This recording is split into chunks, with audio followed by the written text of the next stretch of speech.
하나님 말씀 제가 읽겠습니다. 요한복음 5장 1절에서 18절입니다. 그 후에 유대인의 명절이 되어 예수께서 예루살렘에 올라가시니라. 예루살렘에 있는 양문 곁에 히브리 말로 베데스다라 하는 못이 있는데 거기 행각 5이 있고 그 안에 많은 병자, 맹인, 다리 저는 사람, 혈기 마른 사람들이 누워 물의 움직임을 기다리니 이는 천사가 가끔 못에 내려와 물을 움직이게 하는데 움직인 후에 먼저 들어가는 자는 어떤 병에 걸렸든지 낫게 되미러라. 거기에 38해 된 병자가 있더라. 예수께서 그 누운 것을 보시고 병이 벌써 오래된 줄 아시고 이르시되 네가 낫고자 하느냐? 병자가 대답하되 주여 물이 움직일 때 나를 못에 넣어주는 사람이 없어 내가 가는 동안에 다른 사람이 먼저 내려가나이다. 예수께서 이르시되 일어나 내 자리를 들고 걸어가라 하시니 그 사람이 곧 나와서 자리를 들고 걸어가니라. 이날은 안식일이니 유대인들이 병 나은 사람에게 이르되 안식일인데 내가 자리를 들고 가는 것이 옳지 아니하니라. 대답하되 나를 낫게 한 그가 자리를 들고 걸어가라 하더라 하니 그들이 묻되 너에게 자리를 들고 걸어가라 한 사람이 누구냐 하되 고침을 받은 사람은 그가 누구인지 알지 못하니 이는 거기 사람이 많음으로 예수께서 이미 피하셨습니다. 그 후에 예수께서 성전에서 그 사람을 만나 이르시되 보라 내가 나았으니 더 심한 것이 생기지 않게 다시는 죄를 범하지 말라 하시니 그 사람이 유대인들에게 가서 자기를 고친 이는 예수라 하니라. 그러므로 안식일에 이러한 일을 행하신다 하여 유대인들이 예수를 박해하게 된지라. 예수께서 그들에게 이르시되 내 아버지께서 이제까지 일하시니 나도 일한다 하시매 유대인들이 이로 말미암아 더욱 예수를 죽이고자 하니 이는 안식일을 범할 뿐만 아니라 하나님을 자기의 친아버지라 하여 자기를 하나님과 동등으로 삼으심이로라. 아멘. 오늘 하나님께서 저와 여러분에게 주시는 말씀은 요한복음 5장 1절에서부터 18절입니다. 본문의 말씀을 통해서 당신이 진정 원하시는 것은 무엇입니까? 당신이 진정 원하는 것은 무엇입니까? 이런 제목으로 말씀을 전하겠습니다. 한 주일 동안 살아갈 때 하늘의 복을 많이 누리시기를 주님의 이름으로 축원합니다. 서로 인사 나눕시다. 온라인으로도 좀 나누시고요.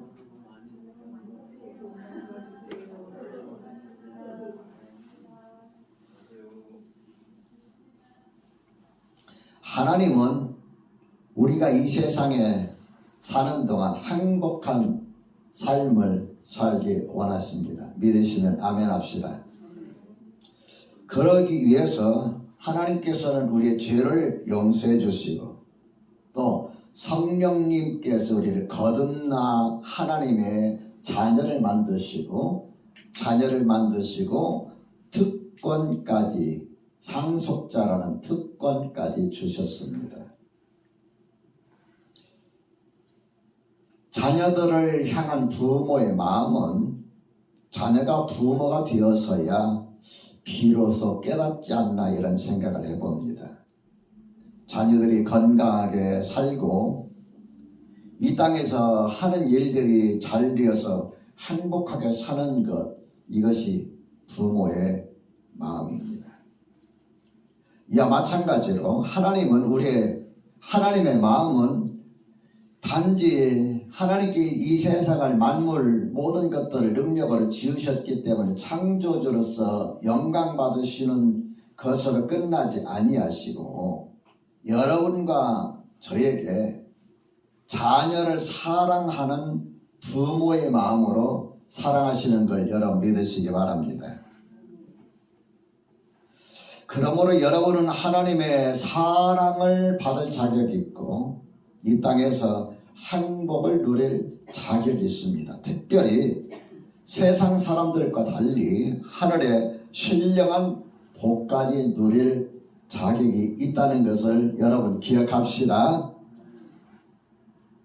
여러분 모두 한 주간도 행복하시기를 우리 주님의 이름으로 축복합니다. 사실 이 세상에서 겪는 모든 어려움들은 전혀 해결할 수 없는 어려움은 없다. 저는 그렇게 믿습니다. 그래서 여러분 살아가는 조금은 힘들고 어려움이 있다 할지라도 내일에 대한 희망을 포기하지 마시고 희망을 품고 살아가시기를 주님의 이름으로 다시 한번 축복합니다. 오늘 본문의 메시지를 통해서 하나님께서 우리에게 세 가지 메시지를 주시는데요. 첫째로 주님은 지금 나의 희망이 무엇인지를 모르십니다. 주님은 지금 나의 희망이 무엇인지를 모르십니다. 여러분 오늘 여러분의 읽어드린 요한복음 5장 1절에서 18절의 내용을 우리가 보면은 불행한 한 사람의 모습을 우리가 볼 수가 있습니다. 무려 38년 동안 질병으로 시달리다가 마지막 그가 간 곳이 오래전부터 전해 내려온 어느 한 연못입니다. 이 연못은 가끔가다 물이 솟구쳐 오르는 간헐천인데 이 물이 솟구쳐 오를 때에 제일 먼저 뛰어드는 사람이 치료받는다더라 하는 그러한 이야기가 내려왔어요. 천사들이 물을 솟구쳐 올리는데 그때 뛰어드는 사람이 병 낫는다더라 하는 이러한 이야기가 내려왔어요. 그래서 38년 되었던 이 병자도 이곳에 갔던 겁니다. 3절에 보니까 거기에 많은 사람들이 모여 있었어요. 그 모인 연못이 이름이 뭐냐? 베데스다라고 그랬어요. 베데스다. 많은 병자들, 특히 맹인, 다리 저는 사람, 혈기 마른 사람, 뭐 이런 사람들. 그 당시 의술로는 치료 불가능한 사람들이 대부분 모였을 것이다. 저는 그렇게 예측을 하는데요.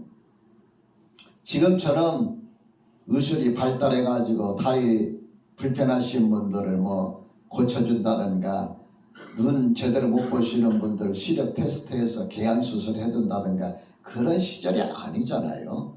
다리가 불편하면 불편한 대로 절면 저는 대로 못 보면 못 보는 대로 평생을 살다가 세상을 떠나지 않습니까? 제가 지난번에 신문을 보니까 조선시대에 사람의 수명이 60 넘기기가 참 힘들었어요. 야, 그럼 우리는 저 엄청 오래 사는 겁니다. 60 넘기기가 힘들었어요. 40대, 대부분 40대 돌아가시더라고요. 아니면 좀 오래 사는 50대. 근데 여러분, 여기 보니까 38년 동안을 질병으로 앓았다고 생각해 보세요. 자, 우리 6절 말씀을 같이 한번 읽어볼까요? 시작. 예수께서 그 누운 것을 보시고 병이 벌써 오래된 줄 아시고 이르시되 내가 낫고자 하느냐. 갈 곳이 없어서 이제는 마지막 한 가닥 희망을 들고 베데스다 연못에 왔는데 보니까 자기만 있는 것이 많은 사람들이 버글버글한 거예요. 예수님께서 베데스다 못을 지나가시다가 한 사람이 눈에 띄었던 겁니다. 그리고 그 사람에게 다가가서 물어본 거예요. 내가 낫고자 하느냐. 사랑하는 성도 여러분, 주님은 주님을 찾아오는 사람들에게, 주님을 믿는 사람들에게, 여러분과 저에게 항상 희망을 물으십니다. 내가 낫고자 하느냐? 다시 말하면 네가 원하는 것이 무엇이냐? 너의 희망사항이 무엇이냐? 물으십니다. 누가복음 18장 35절에서 43절에 보면요, 예수님께서 고난당하시고 돌아가시기 전에 마지막 들렸던 마을 이름이 있습니다. 여리고라고 하는 성인데요, 예수님께서 여리고를 들어 지나가실 때에 여리고 성에 오래전부터 성문에 앉아서 구걸하던 맹인이 있었습니다. 근데 그날따라 사람들이 많이 지나가는 소리가 들려서 지나가는 사람 불러 세워가지고 물었습니다. 아니 무슨 일이 있습니까? 왜 이렇게 소리가 사람들을 지나가는 소리가 많고 웅성웅성합니까? 그때 그 사람이 나사렛 예수께서 지나가신다. 그 이야기를 듣자마자 맹인이 웅성웅성 물려가는 사람들 쪽을 향해서 크게 소리를 지릅니다. 다윗의 자손 예수여, 나를 불쌍히 여기소서. 예수님께서는 들은 척도 안 하고 가십니다. 지나가던 사람들이 갑자기 앉아서 구걸하던 맹인이 소리를 지르니까 깜짝 놀랐을 거 아닙니까? 그래서 야단쳤어요. 야 이놈아 시끄럽다. 그런데 또 이 사람이 더 크게 소리를 지릅니다. 다윗의 자손 예수여, 나를 불쌍히 여기소서. 걸어가신 예수님께서 발걸음을 멈추시고 제자들에게 나를 부른 저 사람을 데려와라. 그래서 제자들이 얼른 달려가가지고 주님께서 너를 부르신다 하니 그 말이 떨어지자마자 걸치고 있던 겉옷도 그다 깔고 앉았던 자리도 다 내던지고 주님 쪽을 향해서 보이지 않지만 쏜살같이 달려갑니다. 그리고 주님 앞에 무릎을 꿇습니다. 주님께서 묻습니다. 내게 무엇을 하여 주기를 원하느냐? 내게 무엇을 해주기 원하느냐? 그럴 때 그 맹인이 뭐라고 했을까요? 주님, 보기 원합니다. 주님, 보기 원합니다. 평생 동안 앞을 보지 못하는 시각장애인으로 살아왔는데 그 마음속에 소원이 뭐였을까요? 눈 뜨고 세상 한번 보는 것 아니었을까요? 한두 푼 구걸해서 그걸로 먹고 사는 것보다 더 중요한 것은 눈 뜨는 거 아니었을까요? 오늘 여기 앉아 계신 분들, 예배 드리시는 분들, 내가 볼 수 있는 것만으로도 하나님 앞에 감사하시기를 주의 이름으로 축원합니다. 네게 무엇을 하여 주기를 원하느냐? 그럴 때 그 소경이 지체 없이 주님께 말합니다. 주님, 보기를 원합니다. 그 말을 들으셨던 주님께서 뭐라고 하셨을까요? 야, 그건 너무 어렵다. 그건 너무 꿈이 크다. 네 희망사항이 너무 크다 하셨을까요? 아닙니다. 보아라. 내 믿음이 너를 구원하였느니라. 믿으시면 아멘 합시다. 주님께서는 주님 앞에 나오는 사람들 이렇게 너의 희망이 뭐냐? 너의 소원이 뭐냐? 물으시듯이 오늘 저와 여러분에게도 물으시는 것을 기억하시고 주님 나는 이걸 원합니다. 이렇게 되기를 원합니다. 답하시는 저와 여러분이 되시길 제 이름으로 축원합니다. 둘째로 나의 희망을 결코 포기해서는 안 됩니다. 자, 7절 말씀 읽어볼까요? 7절 말씀 시작. 병자가 대답하되 주여 우리 움직일 때 나를 못에 넣어주는 사람이 없어 내가 가는 동안 다른 사람이 먼저 내려가나이다.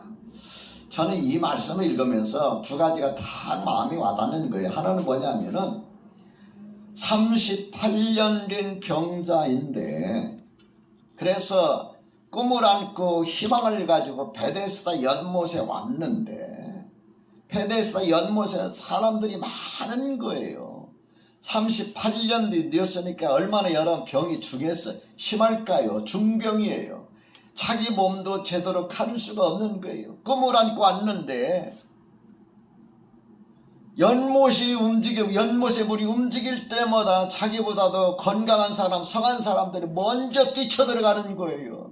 그래서 자기의 기회조차 마지막 한 가지 희망이 있는데 그 희망의 기회조차 찾아오지 않는 거예요.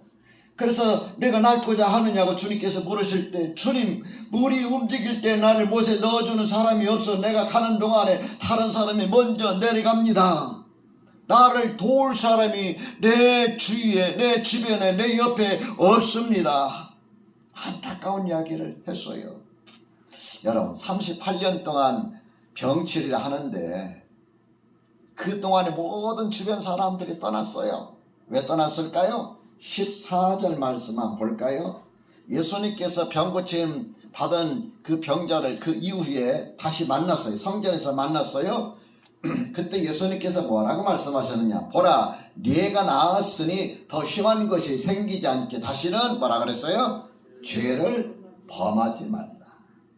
우리가 뭐 하다가 다치거나 큰일 당하면 거봐 죄값이야 그러잖아요. 이 사람이야말로 38년 된 병이 왜 생겼느냐? 건강관리를 잘 못해서 생긴 것도 아니고 너무 과로해서 생긴 것도 아닙니다. 왜 생겼어요? 다 더 심한 것이 생기지 않게 다시는 죄를 범하지 말라 하는 것 보니까 이 사람은 살면서 건강할 때 못된 짓 많이 한 것 같아요. 젊을 때 건강할 때 못된 짓 많이 하면은 여러분 주위에 사람이 있을까요? 없을까요? 가족들도 나중에 견디다 못해 다 떠나 외면해버리고 말아요. 버림당해요. 이 사람 버림당한 사람이에요. 안타까운 거예요. 젊은 날에 그냥 내 마음대로 내 뜻대로 살고 뭐 술 먹고 행패부리고 싸우고 거짓말하고 욕하고 여러분 이런 사람 병 들었을 때 도와줄 사람이 있을까요? 국가밖에 없어요. 아무도 없어요. 이런 거 보면 우리 박호영 목자님, 문명 목녀님 참 훌륭하다 저는 그렇게 믿습니다. 김성호 교원님 자녀들도 돌아보질 않아요. 전화도 안 받아요. 아버지가 뭐 다 죽어가도 병원에 입원해서 막 숨이 넘어가도 전화 안 받아요.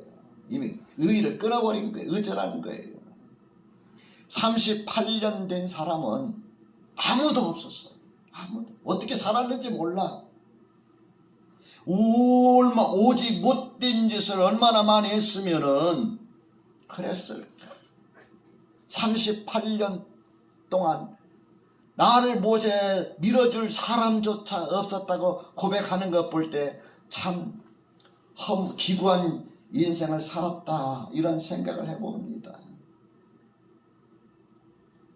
그런 그에게도 한 가지 희망이 있었어요. 그게 뭐예요? 갖고 싶은 마음. 그러기에 38년 동안 질병 알아서 내 주위의 사람들도 다 떠나가고 마지못해 살아가는 근근히 살아가는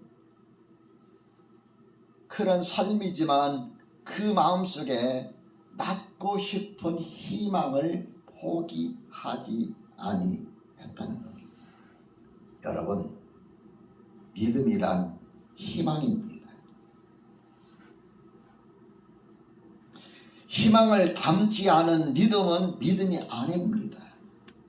만일 여러분이 믿음이 있다면 누구든지 어떤 잘못을 했든지 어떤 상황이든지 어떤 삶이든지 결코 희망을 포기해서는 안 됩니다. 로마서 8장 24절 25절의 말씀을 보면은 이런 말씀이 있어요. 우리가 소망으로 구원을 얻었음에 보이는 소망이 아니니 보는 것을 누가 바라리요. 만일 우리가 보지 못하는 것을 바라면 참음으로 기다릴지니라. 소망으로 구원을 얻었다. 우리 믿음으로 구원을 얻었다. 근데 소망으로 구원을 얻었다는 말이에요. 뭘 말합니까? 믿음을 기본으로 한 말씀이에요. 믿음의 속에는 소망이 있어요. 어떤 소망이에요? 구원 얻는 소망이에요. 여러분 왜 믿어요? 내가 예수 믿음으로 하면 죄 용서받고 예수 믿음으로 말미암아서 영원한 생명을 누리고 예수 믿음으로 말미암아서 영원한 하나님의 나라 간다는 소망이 있잖아요. 그래서 믿음이라는 것은 소망을 담고 있어요. 그러므로 여러분이 참으로 믿음이 있다면 소망을 여러분 안에 희망을 포기해서 안 된다는 걸 기억하십시다. 희망의 크기가 믿음의 크기고 믿음의 크기가 행복의 크기이며 성공의 크기입니다. 여러분의 희망 결코 포기하지 아니하시기를 우리 주님으로 간곡히 부탁합니다. 셋째로 주님은 지금도 우리를 위해서 일하십니다. 17절 말씀 함께 읽습니다. 시작. 예수께서 그들에게 이르시되 내 아버지께서 이제까지 일하시니 나도 일한다. 내 아버지께서 이제까지 일하시니 나도 일한다. 하나님은 항상 언제나 일하고 계신다. 그 말이죠. 17절에 있는 예수님이 이 말씀을 사도 요한이 우리에게 전하기 위해서 38년 된 병자의 사건을 예로 든 겁니다. 다시 말씀드리면 38년 된 병자를 고친 이 사건을 통해서 사도 요한이 여러분과 저에게 주시고자 하는 메시지가 뭐였느냐면은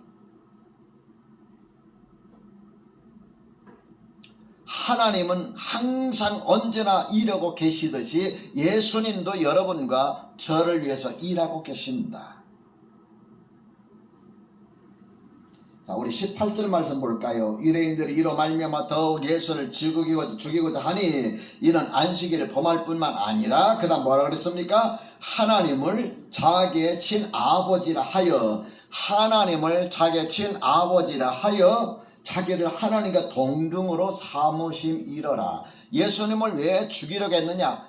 예수님을 죽이려 했던 것은 이 38년 된 병자에게 그날이 안식일이었는데 차례를 들고 일어나 걸어가라 했어요. 그리고 예수님께서 사라지셨어요. 그 말씀을 듣고 이 병자가 일어나 보니까 진짜 일어나지는 거예요. 그래서 차례를 들고 걸어가는데 사람들이 이 안식일에 왜 당신 자리를 들고 일어나 걸어갑니까? 그건 뭐냐, 이상하느냐 그 말이에요. 근데 나더러 일어나 걸어가신 그분이 걸어가라 해서 지금 가는 겁니다. 그 누구냐? 그 나도 잘 모릅니다. 말씀 안 하고 사라지셨기 때문에 나도 잘 모릅니다. 그 이야기예요. 그래서 유대인들이 예수님께서 안식일을 범했다. 그리고 더 중요한 것은 하나님을 자기 친아버지라 하여 하나님과 동등으로 삼으셨다. 그것이 18절에 예수님을 죽이고자 하는 명목이었다. 이렇게 말하고 있어요. 그러니까 사도 요한이 이 38년 된 병자를 통해서 우리 주시고자 하시는 메시지는 예수님은 하나님의 아들이시다. 아버지께서 지금까지 일하시기 때문에 나도 일한다. 아버지와 나는 동등하다. 그런 말씀이지요. 여러분, 저는 이 말씀을 읽으면서 어떤 생각을 해봤느냐면은, 그러면은 예수님 시대에 하나님께서 일하시니까, 아버지 하나님께서 일하시니까 아들 되신 예수님께서 일한다고 하셨는데, 그 예수님은 지금도 여러분 살아계신 걸 믿죠? 그 예수님은 그럼 오늘날 어떻게 역사하실까? 오늘날 그냥 예수님 하늘 올라가셔가지고 심판의 날만 이렇게 손꼽아 기다리고 있을까요? 예? 심판의 날만 손꼽아 기다리고 있을까요? 언제 아버지께서 저 세상에 내려가서 심판하러 가실까? 그것만 대기하고 계실까요? 아닙니다. 성경은 하나님 보좌 우편에서 여러분과 저를 위해서 중보하고 기도하고 계신다고 그랬어요. 예수님은 성령님을 통해서 여러분과 저희 가운데 역사하고 계시는 걸 여러분 믿으시기 바랍니다. 그럼 오늘날 주님께서는 어떻게 일하고 계실까요? 지금도 일하고 계시는데 어떻게 일하고 계실까요? 첫째는 성령님을 통해 말씀으로 일하십니다. 요한복음 16장 13절 보면 그러나 진리의 영이 오시면 그가 너희를 모든 진리 가운데로 인도하시리니, 예수님께서 하나님께로 가시기 전 이야기입니다. 성령을 내가 진리의 영, 성령을 보낸다고 그랬어요. 약속하신 성령, 그 성령을 보낸다.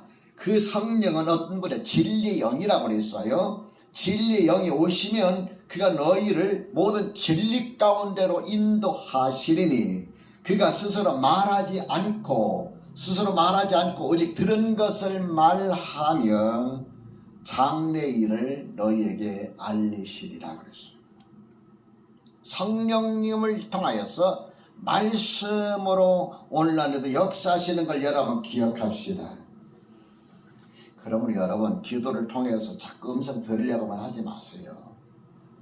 여러분 늘 강조하잖아요. 그렇게 신앙생활 하면은 자칫하면 신비주의로 빠져버린다 하는 이 함정이 있습니다. 그래서 말씀을 통해서 깨닫게 하시는 걸 통해서 성령님께서는 진리의 영이시기 때문에 진리의 영이 성령님은 성령의 감동된 하나님의 말씀인 성경을 통해서 오늘날도 여러분과 제게 말씀하시는 걸 믿으시기 바랍니다.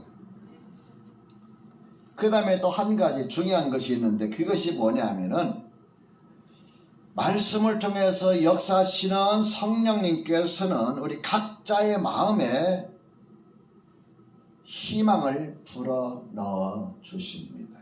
빌립보서 2장 13절 보면 너희 아래 행하시는 이는 하나님이시니 자기 기쁘신 뜻을 위하여 소원을 주고 행하게 하시나니. 너희 안에 행하시는 이는 하나님이시니 너희 안에 너희 가운데 너에게 행하시는 이는 하나님이시니 자기의 기쁘신 뜻 하나님은 계획하시고 하나님께서 이루시고 하나님께 영광 받으시고 하나님께서 하시고자 하시는 그 기쁘신 뜻을 위하여 너희에게 소원을 주고 행하신다 그랬어. 우리 안에. 제가 그래서 이 빌립보서 2장 13절의 말씀을 다른 성경에서는 어떻게 옮겨 썼나 이렇게 보니까 새 번역 성경에는 이렇게 옮겨 쓰고 있습니다. 하나님은 여러분의 안에 활동하셔서, 믿으시면 아멘 합시다. 하나님은 여러분 안에 활동하셔서 여러분으로 하여금 하나님을 기쁘시게 해드릴 것을 염원하게 하시고, 희망을 넘은 거예요. 염원하게 하시고 실천하게 하시는 분이십니다.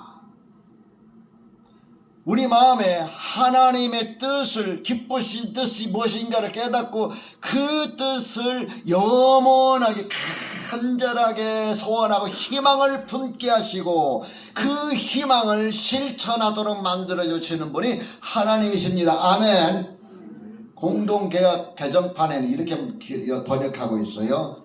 여러분 안에 계셔서 여러분에게 당신의 뜻에 맞는 일을 하고자 하는 마음을 일으켜 주시고 하고자 하는 마음을 일으켜 주시고 그 일을 행할 힘을 주시는 분은 하나님이십니다. 그랬어요. 하나님은 여러분과 나 가운데 역사하시는 데에 어떻게 역사하십니까? 우리 안에 소원을 주세요. 염원을 주세요. 희망을 불어넣어 주세요. 그리고 희망을 불어넣어 주셔서 그것을 행하도록 실천하도록 도와주시는 분이라고 말씀하고 있습니다.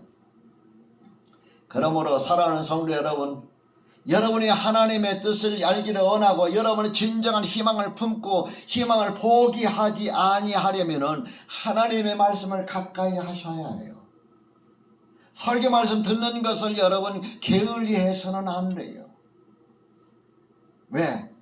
성령께서는 말씀을 통해서 역사하시기 때문입니다. 말씀을 들을 때에 깨달음을 주시고 말씀을 들을 때에 내 마음에 감동을 주시고 말씀을 들을 때에 나를 감화시키고 말씀을 들을 때에 나를 하여금 소원을 갖게 하십니다. 희망을 갖게 하십니다. 자, 여러분, 저 개인적인 간증을 예전에 한 적이 있는데 제가 고등학교 3학년 말까지만 해도요 군인이 되는 것이 저의 소원이었어요. 희망사항이었어요. 고등학교 3학년 거의 말까지 희망사항이었어요. 군인이 되는 것이. 그래서 저는 사관학교 들어가고 싶어요. 사관학교 들어가서 군인이 되고 군인이 돼서 나중에 정치 지도자가 되고 정치 지도자가 돼서 나중에 대한민국을 이끄는 리더가 되고 싶다. 이게 저의 소원이었어요. 그렇게 됐으면 지금 제가 대통령 후보로 나왔는지도 모릅니다만 어쨌든 간에 근데 고등학교 3학년 말기에 제 꿈이 사라져버렸어요. 희망이 없어져버렸어요. 사관학교 들어갈 자격이 안 되는 거예요. 포기했어요. 그때 주님 만나면서 그때 성경 읽으면서 그때 주님께서 나에게 말씀을 통해서 너의 장래는 이렇게 될 것이다. 말씀으로 저를 이끌어 주셨어요. 그 말씀이 오늘날 저로 하여금 목사가 되게 하였고 여기까지 오게 한 겁니다. 하나님은 여러분과 나에게 소원을 주시고 희망을 주시는데 내가 기도해 보니까 막 큰 빌딩을 주신다더라. 내가 기도해 보니까 막 큰 사업가가 된다더라. 내가 기도해 보니까 하나님께서 환상을 보여주는데 막 이런 걸 주신다더라. 정말 환장하겠네. 이렇게 돼버려요. 이건 온전하지가 않습니다. 말씀을 듣고 읽고 깨달을 때 성령께서는 내 안에 겨자씨 많은 희망을 주시면서 그것이 자라게 하시고 그 희망을 이루어가게 하시는 걸 여러분 믿으시기 바랍니다.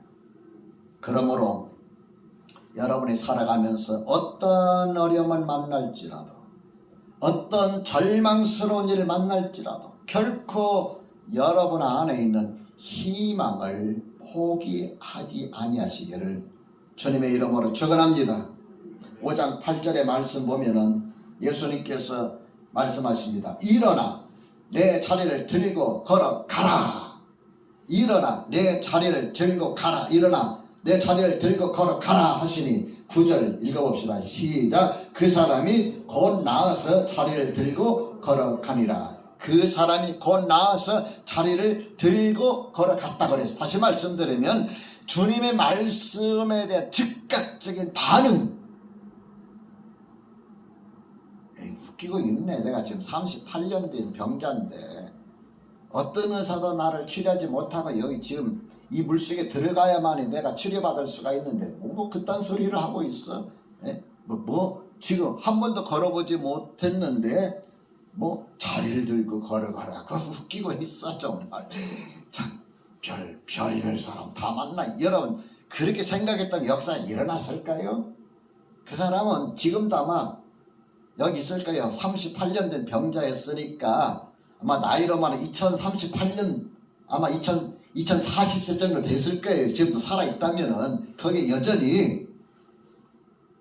그런데 주의 말씀의 즉각적인 반응, 그 반응 속에서 곧 나가서 자리를 들고 일어나 걸었다고 그랬어요. 여러분 하나님께서 오늘도 여러분 말씀하십니다. 하나님 오늘도 여러분 성경을 통해서 말씀하십니다. 설교를 통해서 말씀하십니다. 그러므로 그 말씀을 여러분이 붙잡았다면 포기하지 마시고 어떤 시련과 어려웠을지라도 희망을 여러분 버리지 마시고 주님 앞에 나아가실 때 주님께서는 여러분의 삶을 통해서 우리의 삶을 통해서 지금도 일하시는 것을 확신하시기 바랍니다.